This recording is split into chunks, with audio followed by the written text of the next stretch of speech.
Soccer 605, I'm here with Coach Paul Bennett, the head coach of the T Area Titans. Man, you guys got your money's worth from Sioux Falls Christian, didn't you? Yeah, we sure did. We knew it was going to be a tough game with them being defending champions, undefeated. We lost a close game to them earlier in the year, so that was good motivation for our guys.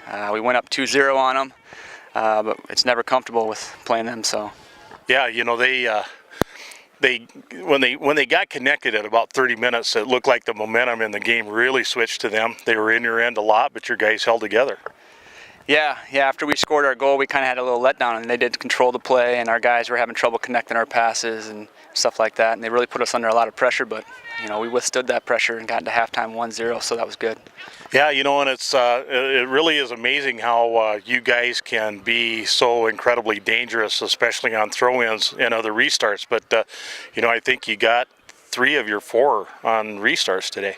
Yeah, we got 2 off a long throw. Cooper to Terrence Smallfield, big tall kid in the back post, and then 1 off a corner. But then the 4th goal was kind of a bad giveaway by their keeper, and our guy, probably 40 yards out, had an open net, but that's not always easy to put it in from that distance, and he kept his nerve and put it right in to give us a cushion going into that second overtime. Yeah, we call that a heads-up goal because that took a lot of savvy, seeing that empty net and having a go.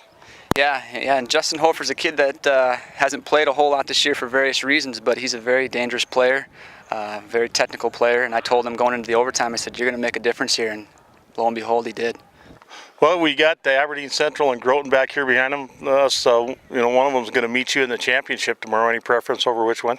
I'd probably prefer to play Groton. We played them earlier in the year, but as you well know, that was their second game of the day, kind of that scheduling nightmare that they had that day. But that was a game where we were down 2-0 at halftime, and we came back and beat them 6-3.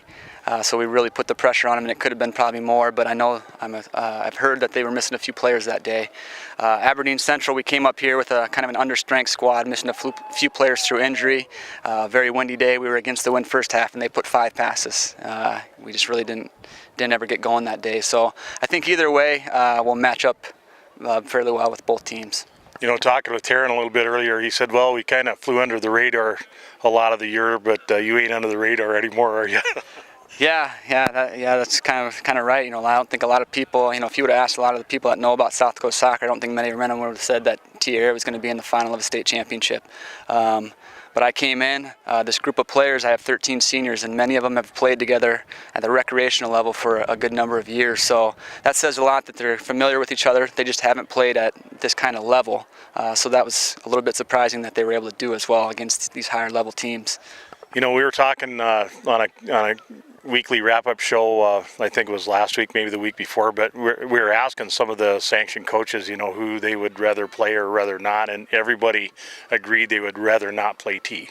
Yeah, like I said, we had to do our playing game the other day against Sioux Falls Christian, and that was, we were kind of licking our chops. We knew, they were 3 seed and we were 6, but we lost them first game of the year with missing a few players, so we knew going up there we were going to give them a good challenge, and we put some chances away and ended up winning that 4-1. And then today, like I said, we lost to Sioux Falls Christian early in the year 2-1, but it was a game where we hit the post a few times and had a lot of chances to score. Their keeper came up big, so we knew we were going to match up well with them as well. So we were pretty comfortable with the draw that we got. James Valley Christian away and then Sioux Falls Christian today. So put us in a nice place to get to the final, which is what we wanted, and we accomplished that goal. So. Yeah, well, in my mind, they sure don't have anything left to prove except this one last game, and I guess we'll wish you the best of luck and look forward to watching that game tomorrow night. Yeah, it should be good. I appreciate the coverage, Randy, with you guys. Thanks. Yep.